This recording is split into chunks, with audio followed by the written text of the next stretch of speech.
Hello, Free from an Allergy community, and welcome back. I'm so excited to introduce this virtual show for Celiac Week, which is an important topic and subject across our community. A lot suffer from it or just want to live a gluten-free lifestyle. So, without further ado, I'm excited to welcome Mowenna is a celiac life and mindset coach in the UK and enjoys using her wonderful Instagram group, Coeliac Circle, to reach people worldwide and help them to be the best they can be with their autoimmune condition. She has been diagnosed with celiac disease for over 11 years and is her ultimate passion to support celiacs to thrive daily without looking at their diagnosis as a weakness, but as a chance to take charge and be as healthy and happy as possible. As a brand new mum, she's been away learning the ropes, but is pleased to be back and able to connect and help people again. So welcome. Thank you. Thank you so much. It's so great to be here. Thank you. And I know it's quite late at your time. For me, it's only 8 a.m., but I'm pretty sure it's 9 p.m. over there. It is, but it's fine. 9 p.m.'s good, it's fine. But apologies if you can hear a little baby in the background. We are trying to keep him quiet. Oh, well, congratulations. I have seen him on your Instagram and oh my gosh, Archie is so adorable. If you haven't seen him already, check out Celiac_circle. We'll pop all the links underneath this. Just beautiful. Oh, thank you. Thank you. Yeah, he's got a feature somewhere. I mean, it's mostly celiac stuff, but I do try and sneak him in every now and again. So Perfect. Can't help myself. Well, I guess I should ask you the first question. Otherwise, I will be just talking your ear off for the whole video. And I know that is not why I brought you on here for. Can you please share with us a bit more about you, your story, and your celiac disease journey? Yeah. Oh my gosh, where do I begin? Either, so feel free just to. I guess if I just go with my celiac journey, and that kind of unravels everything really.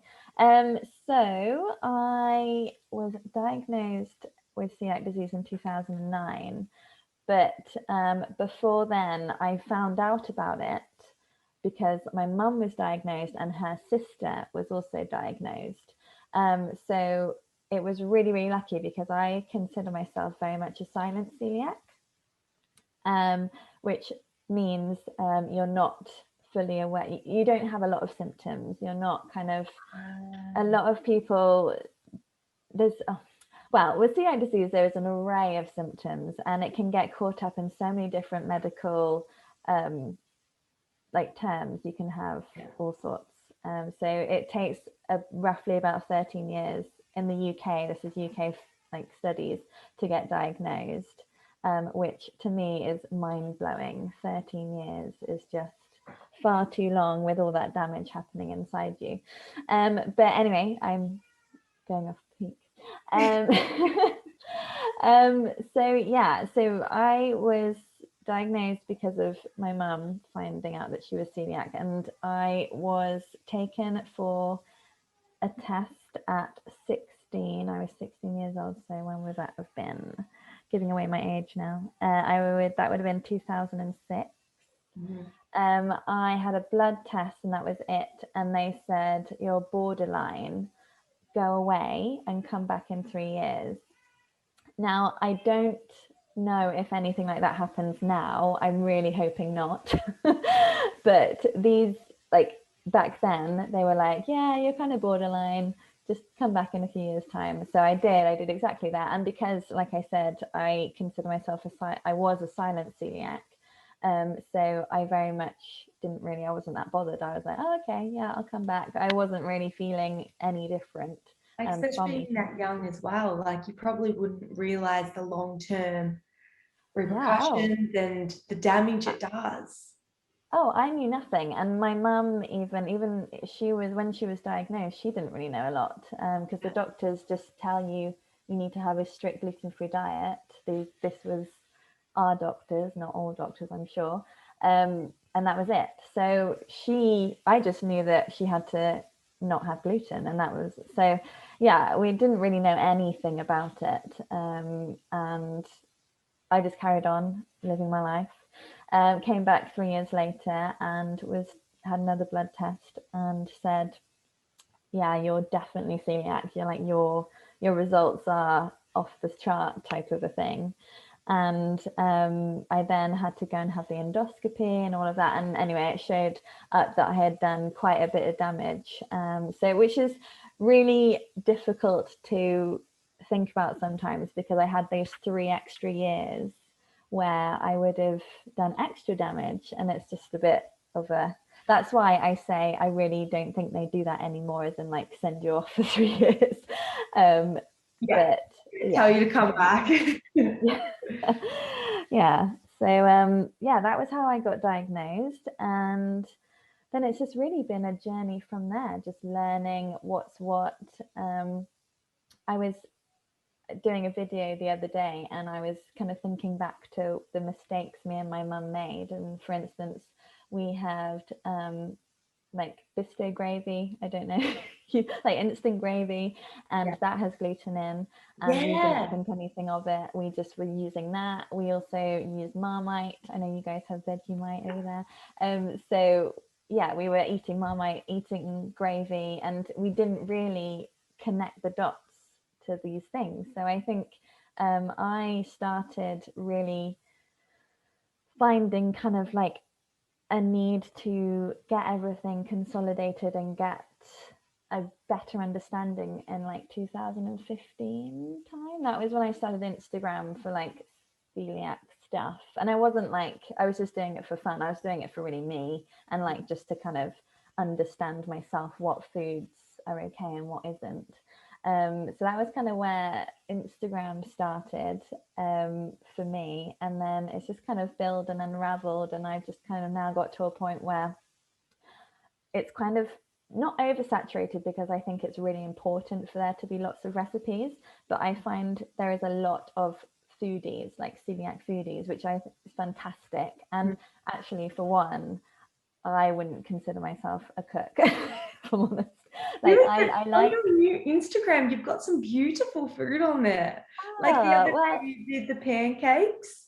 Yeah. It was Shrove Tuesday, you have to. Well, that's very kind of you. Well, yeah. I mean, I love it. I love doing it, but I just wouldn't put myself in that bracket. Yeah. So I found myself a bit of a pathway that I really loved, and that was more the kind of educational mindset, feel good, and information. Like, yeah, educational. I said that kind of before. So yeah, that was where today's Instagram is. And I just love it. I just love helping people, and I love talking to people, and it just brings me a lot of joy and happiness, if I'm honest. And that's what I loved. And that's why when we were doing our research as to who to get on the show, when I found your Instagram account, I knew that we had to reach out to you, because you talk about all aspects of celiac. Like, I think it's important to firstly understand what it is. When you diagnosed it, you get that help and support from a dietitian, nutritionist, specialist, gastrologist, whoever you need to go see.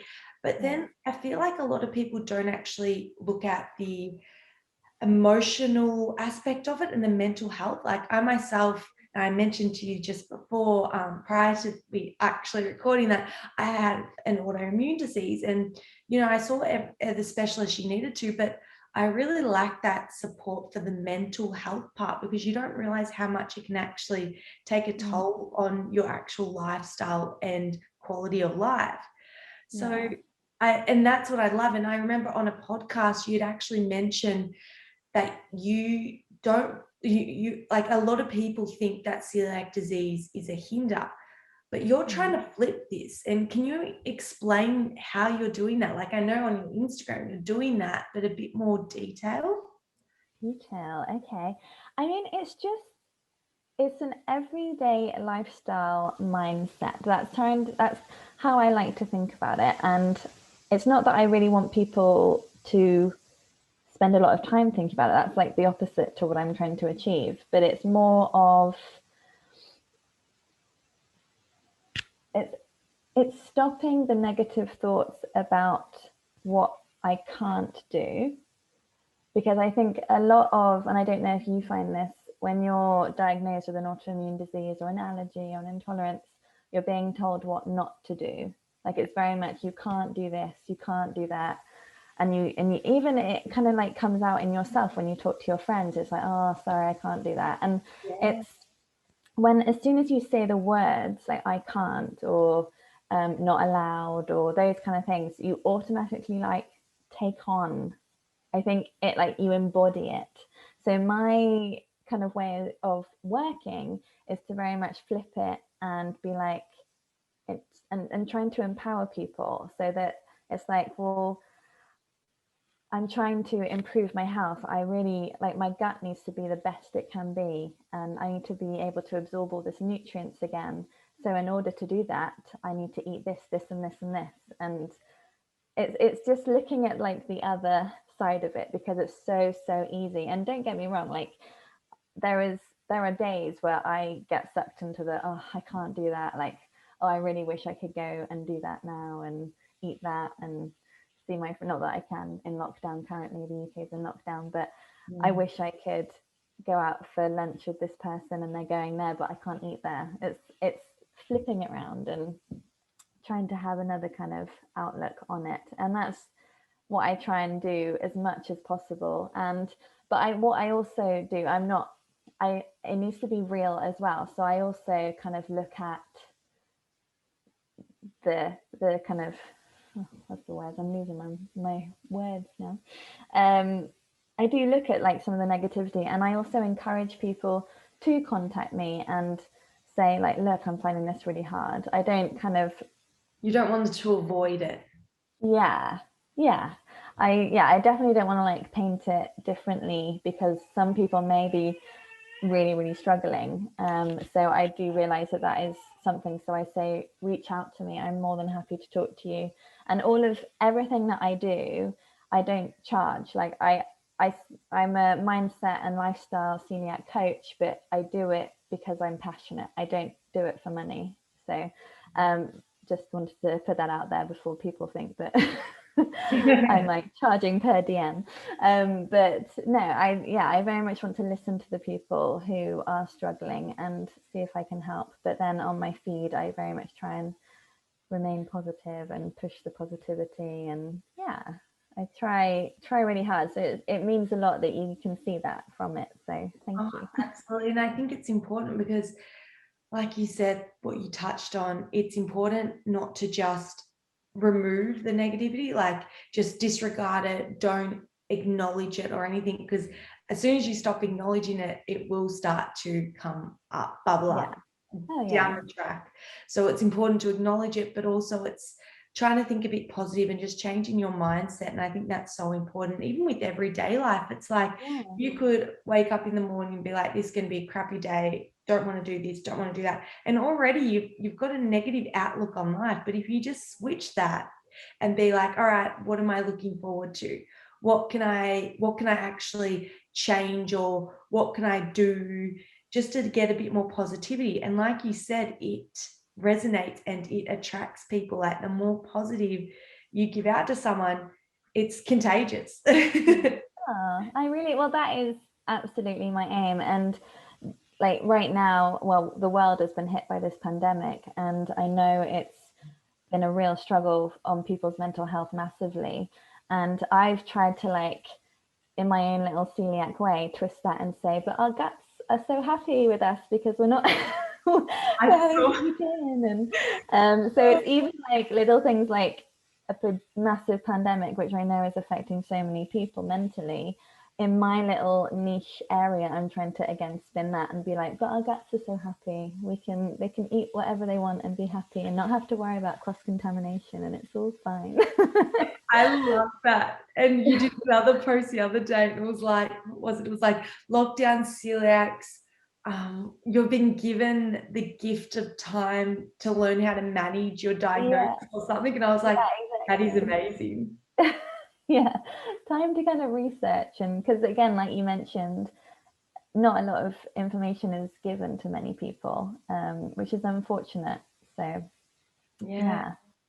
Wow. So I guess, how did you change your perspective? So when you did have celiac disease and you came back 3 years later and they're like, no, you definitely have celiac disease. I guess, how did you stop yourself from going down that negative spiral? Because it could have been so easy to be like, I was here 3 years ago. How did you not tell me? Why didn't you warn me? All this stuff, and start blaming people. But how did you, I guess, stop yourself? Did you have different tools, or maybe it was your mum who helped you, or your support, to not allow you go down that negative spiral and be like, okay, well, this is what I've got, and now I've just got to learn to deal with it and think positive?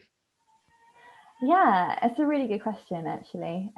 Really good question. So, yeah, 2009, there really wasn't a lot out there at all. And so I felt very alone. I did go into a negative spiral. Like, I have to admit that I was thinking, okay, I wasn't fully alone because my mum was diagnosed, but I was a teenager. I was about to I was going traveling. I was kind of like on my way of leaving home. So I wasn't really with like my mum and at home and stuff like that. So I was that independent woman. So I did feel alone, and I did feel, what am I going to do? Like, what is this? And I think I just trying to think back. It was just, I tell you what, because there wasn't a lot of gluten other than naturally gluten-free foods. There wasn't anything gluten-free. I couldn't like grab a gluten-free digestive or that kind of thing back then. And I had to buy anything I wanted to buy, which was only bread and pasta at the time. I had to get from the pharmacy. So I had to like get a prescription, and I had to get it in bulk. So I'd have this massive box of bread and pasta, and I didn't eat it. It wasn't very nice. I got it once to try it, and I did not eat it. I just shoved it in the freezer and pretended it didn't exist. And the pasta really wasn't. It was like, it just disappeared. It was like it like melted after it boiled. It was just this like gunge at the bottom of my pan, and I was just thinking, and it is times like that where you just think, oh my god, like, why? Yeah, you absolutely do. And again, I'm not any different to anyone else that has been given this diagnosis. I guess I've just had time to kind of reflect, and I've also seen the transition. So for me, what we've got now is like amazing. Like, I'm just like, I get so excited just walking down the supermarket aisle and having a look at what we've got. Whereas someone diagnosed this year might be like, what is this? Like, and I absolutely understand that. And I talk to people daily who do feel like that. They think, well, what do I have to eat? So it's very, we all kind of take the same journey. And I really do use the word journey a lot when I talk about celiac disease, because it really is a journey, and you do kind of have these ups and downs. And I'm kind of there at the end there at the end knowing how it is, but I'm also there with the person because I just want to like offer that support, because I didn't really have that. And people, I'm sure, who were diagnosed around 2009, even earlier, felt exactly the same.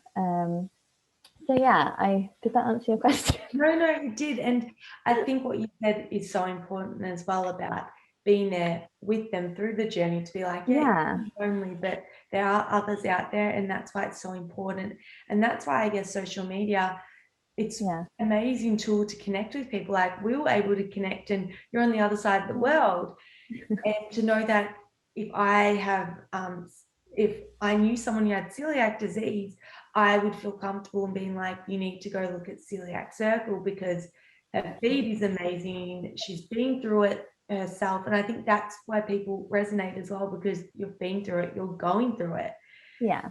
And the transition in food, I remember I went overseas like maybe 3 years ago, for like nearly a year. And when I came back, I remember going through the health food aisle and I could not believe the amount of gluten-free products there are now. Like, it is crazy. That was 3 years ago. And now already this year, I'm going to a supermarket, I'm like, there's so many pastas, and you don't have to feel embarrassed to be like, I'm gluten-free or I'm celiac. Now it's almost like we're empowered to say it. It's like, you have it. You shouldn't feel embarrassed, ashamed, or guilty about having it. It's not your fault.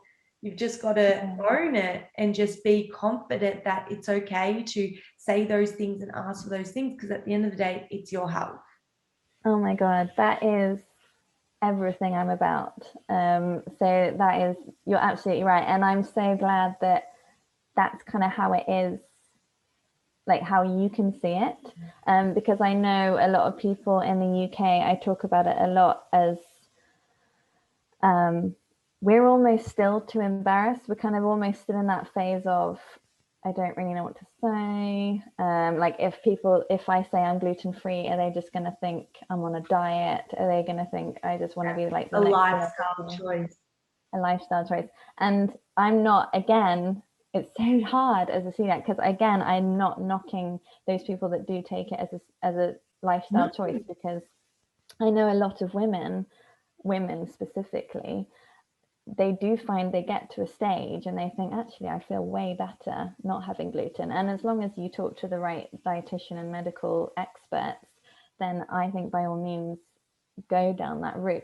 But I think we've got, and I'm saying we from like maybe a UK thing, I don't know, but it might be some, you guys watching this now, you might feel the same, but we have this slightly, when we're still not 100% confident and comfortable. And one of my biggest things that I'm really, really trying to push is to empower people, is to be like, let's get the word celiac out there more, because I do it all the time. I go, when I can go into restaurants, I say, oh, I'm gluten-free, or I need the gluten-free menu.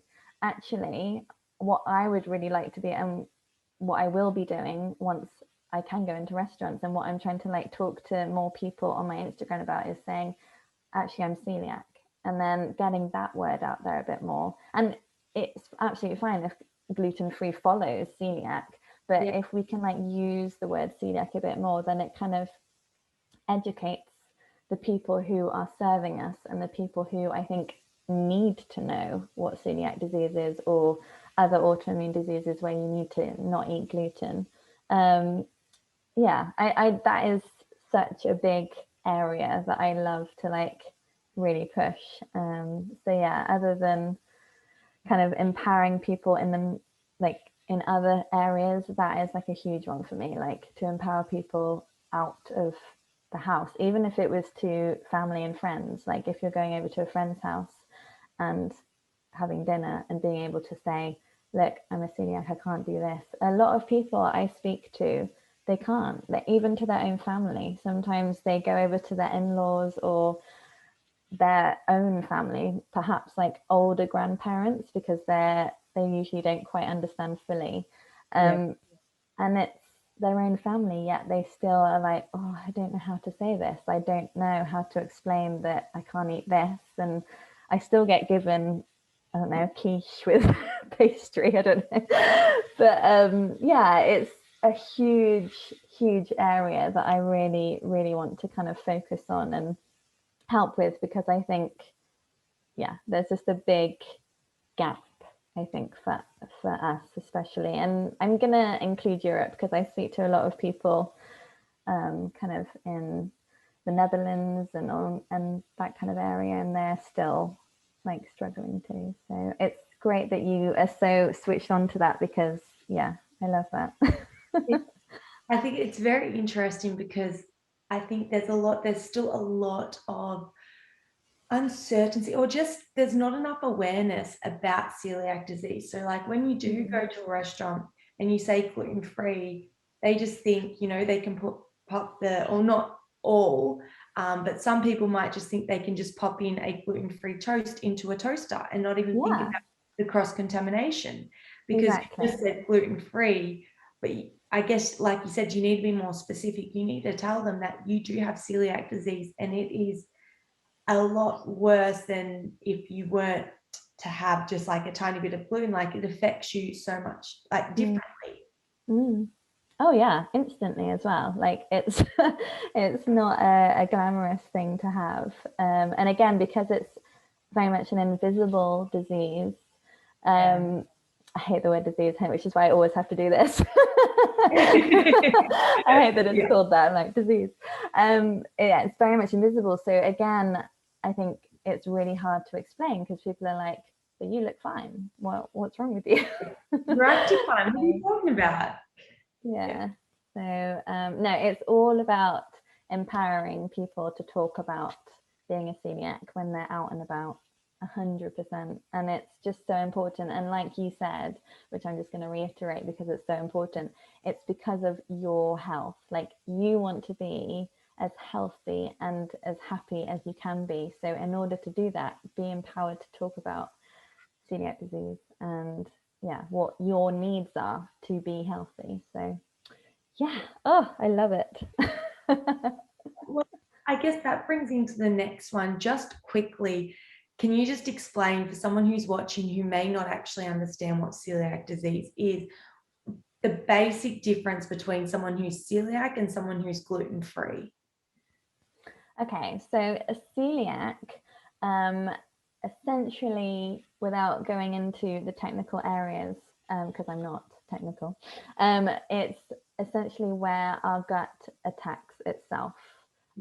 So we have little hairs inside our gut, and they're called villi, and they soak in all of the nutrients. That's like how you get like all your nutrients basically. And for celiacs, but depending on how long they've been like Gluten. exactly, the hairs disappear and they can even go flat and just they're not able to take in any nutrients. And it's this protein that is inside gluten that is the trigger. So that's what makes our body attack itself essentially. And yeah, I hope that's clear enough. Yeah, definitely. And then I guess the importance of then explaining that to your friends and family, it can be quite challenging. I know you said that it was probably easier for you because your mum had it, but trying to explain to like extended family the whole concept of celiac disease. Sorry, let's just call it celiac. That's fine. How did you go about that? Like, do you have any tips or tricks to explain it to friends who might not understand it or understand the severity or the importance of it?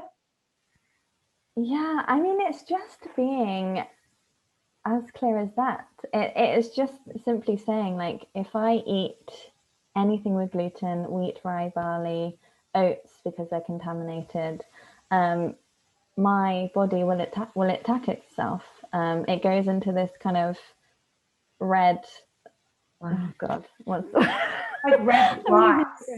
Yeah, it just suddenly goes into attack mode. That's what I'm trying to say, and it's just it just attacks the small intestine, and it's just not good, and that can affect people in lots of different ways. So essentially, you don't want to go into that with your family and friends, but just say, I will feel really, really ill, and my body goes into this, and I will feel really, really ill when I have gluten, or if I'm contaminated, like cross-contaminated. And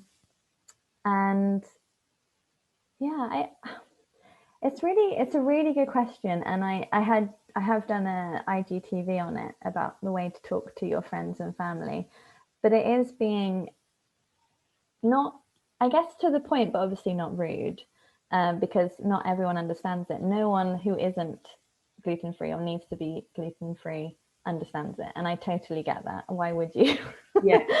So it's just kind of saying it simply, and just really reiterating the importance of it, because I think a lot of us downplay what happens, and we don't we don't have to kind of over exaggerate and be like, I'm going to be so up, like so ill. Yeah. We don't the gritty of it, and you can if you want. That will really disturb your family and friends.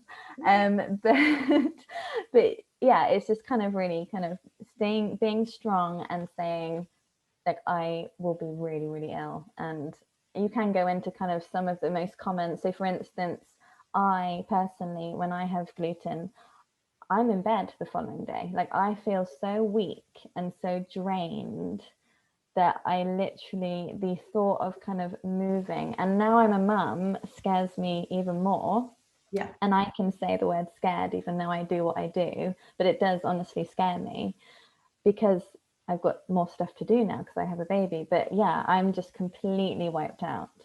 And so I would personally, I would kind of maybe bring that into it just to kind of show the realness. But a lot of my family and friends have actually seen what happens because, yeah, we've had instances where I've gone out for dinners and they've not gone well, or I've gone on nights out and something's happened, like, I don't know, cross contamination happens all the time. So yeah, a lot of my friends and family have actually seen it and so understand it. But I think it is really important to just talk about it a bit more, and I encourage that. Yeah, well, I guess that leads me to my next question is gluten anxiety. It's a real thing. Can you Yeah. explain this? And I guess you've touched on it just before, but Yeah. explain a little bit more of it and I guess tips to overcome, or maybe not even overcome, just to cope and deal with it. Mm. So yeah, gluten anxiety I think is very real. So there's two areas of it. There's kind of the anxiety when you're given, say you're given a plate of food and you're looking at it and you're thinking to yourself, there is gluten in that. There has to, like, there's no way there can't, like, you kind of like overthink it. And what I try and say, well, what I do say to a lot of people is do your research before. So if you're going to a restaurant, give them a call, have a look at the menu, and say, look, this is the situation. I'm a celiac. What can you do? And you will automatically gauge how that restaurant works. And don't be afraid also to ask to speak to a manager or someone else. If you're really not sure how that person is feeling about celiac disease, it is absolutely within your rights to say, look, I don't mean to be rude, but I don't think you quite understand. Can I speak to a manager? That is so, so important, just so you're making sure that your needs are being heard by the right person. If that server does understand or is getting it, then go ahead and speak to them. But yeah, it's all about research and you feeling comfortable. So I don't know about in Australia, but in the UK we have like celiac approved places. Yeah. Yeah. So I say a lot of the like newly diagnosed, I say stick to those. Like there's a good handful and there's a couple of chains in there that you can just go to and you know that they understand what you're talking about because they've been trained. And so that's always like my first to do because it will kind of like just ease you into the eating out thing. And then if it's for like a party or a family event or friends or something like that, a friend event, I would do the same. I would say, look, I don't mean to be rude, but could we like discuss what we're eating tonight? Would you like me to bring my own thing? Like I always offer to, some people may not want it. Some people may be like, no, actually, I'd rather not cook. But I always say, look, if you want me to bring my own meal, I absolutely will. And yeah, I kind of gauge how that goes with people. And if it's an event where I really don't feel comfortable, I tend to eat before, or I eat before and bring like a little snack with me, just because I don't want to risk it. Like weddings are a big one. Like I feel like I'd rather just eat before and just have like a snack in my bag because you just don't know. There's so much going on in a wedding that you're just like, okay, I'd rather just look after myself. And yeah, so it really is kind of about research and talking about it, which is again where my whole empowerment piece comes in, because without feeling empowered by it, then you can use it and help your anxiety, because everyone gets anxious. I do. Like if I go anywhere new, I like ask 100 questions, and at now, like 11 plus years on,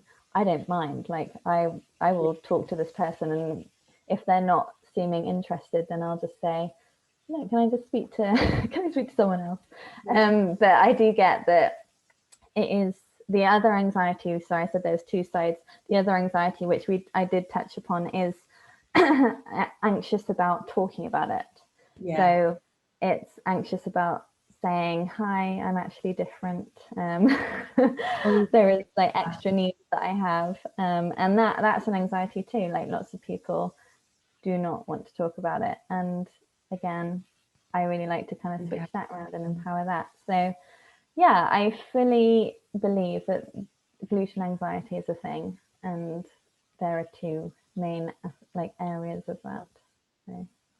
Yeah, and I love that big, like the way you spoke about it as well. And like you had mentioned, it all goes back to your piece about just feeling empowered, working with someone to make you feel empowered about that they do have celiac, and not let it be a hinder, and for them to feel comfortable to speak out. Like obviously, if someone who is a bit quiet or a bit more reserved isn't going to be the first one to put their hands up to be like, I have celiac, or they might not be as confident, but over time, hopefully they can build upon that. Yeah. And for those people, I think the research beforehand is really important. So social media is a great one. So if you're like a quiet, reserved person, have a little look on social media, look on Facebook. Like Facebook seems to have all sorts of different groups, and I'm part of loads of gluten-free ones on Facebook, and I say like, oh, I've never been here before, does anyone know? And if you are that person that just doesn't feel comfortable, there are other ways, because you will get there, I promise. Like you will 100% get there where you feel comfortable to talk about it. But if right now you're not, there are other ways to manage it, and that is doing the research beforehand. And yeah, if it's social media that you're more comfortable on, use that as much as possible. Use TripAdvisor and those kind of things. So yeah, and even the Facebook groups, I think that's so important. Like we have a Free From an Allergy Facebook community, and regularly I see people posting that, being like, hi, I have an intolerance to nuts. I was just wondering if you know any cafes in Queensland. Like there's always these different ones, because how else are you supposed to know if you don't ask the question? And guarantee there's other people that have been in a familiar setting or experience something very similar as you, who have an answer for it. Yeah, exactly. And that again reiterates that you're not alone. You feel alone maybe at that time, but you're not. You're absolutely not. There's so many people out there that can help. So well, I guess my next one is, so you just had a bubba, Archie. As I said before, just check out the Instagram because he's so cute. Are you worried about him getting celiac disease? Like, do you have a little bit of anxiety there, or do you, I guess because you've dealt with it yourself, you're feeling a bit more comfortable with it? yeah, again, really good question. I'm not gonna lie, there is some anxiety. I do think, gosh, okay, it's going to be a whole different journey, because I was late teens when I was diagnosed. So being a baby or a child with it will be different. But at the same time, I do know I can handle it. I'm quite confident that once, say, if he does have it, and I absorb the news, and I'm like, right, okay, what needs to happen? I know I'll handle it. But definitely there are some anxieties, things like kids' parties, like kids get everywhere and their hands get everywhere. And I know a lot of people, again, Facebook is a great one. And I read like lots of parents who aren't celiac, but their kids are. And they're kind of thinking like, what do I do? So yeah, I definitely think it will be fine, but I'm definitely a little anxious. And I guess something I am a little bit more anxious is, and you'll know that when you have one celiac disease, not celiac, when you have one autoimmune disease, they can trigger another one. Yeah. So a lot of celiacs tend to be dairy intolerant, or have kind of other things as well. So I guess in my head, as I'm kind of moving towards weaning him, because he's not quite old enough to be weaned yet, but I am thinking, okay, what if it's not just gluten? What if there's dairy and other things like that? And that's a little bit more out of my comfort zone. But again, I feel confident that I'm able to handle it. It's just kind of, I get, just absorbing it in my brain and being like, right, okay, what does he need? But yeah, what will be will be. And it is a genetic condition. So I know I speak to a lot of people who, one of my first questions are, have you got anyone else in the family? And quite a lot of people, less now, but quite a lot of people say, no, I'm the only one. And I just say, please talk to your family about it if you can. I mean, some depends how close you are with your family, but please do, because it is a genetic condition. You've got it from someone within your family. And this goes back to what I was saying at the beginning about it taking 13 years to diagnose. Like, you could really quickly quicken that for someone in your family if you say, look, I have this, it's genetic, please go and get tested. So yeah, I think the figures, if I can remember, are 1 in 10 with a chance. So he's a child of a celiac, so I think there's 1 in 10 chance he's going to be a celiac. So yeah, I think it's very quickly from 1 in 100 generally to 1 in 10. It's quite a lot smaller. But yeah, I do feel confident, but I would be lying if I said I wasn't slightly anxious, just because of the areas that I'm not so sure about. But yeah, we can do it. I guess, do you have any guidance for those who wish to have children but might be scared because they do have celiac disease? About getting pregnant? Yeah. Okay. Yeah, I guess what's happened, and again, I don't know if it's media related, I'm not 100% sure, but celiac and fertility have found themselves in the same bracket quite a lot. And rightfully so, that scares a lot of women. And even me, again, I'm 100% real. And I was a bit like, oh, what if I can't get pregnant? Like, what if it really affects me?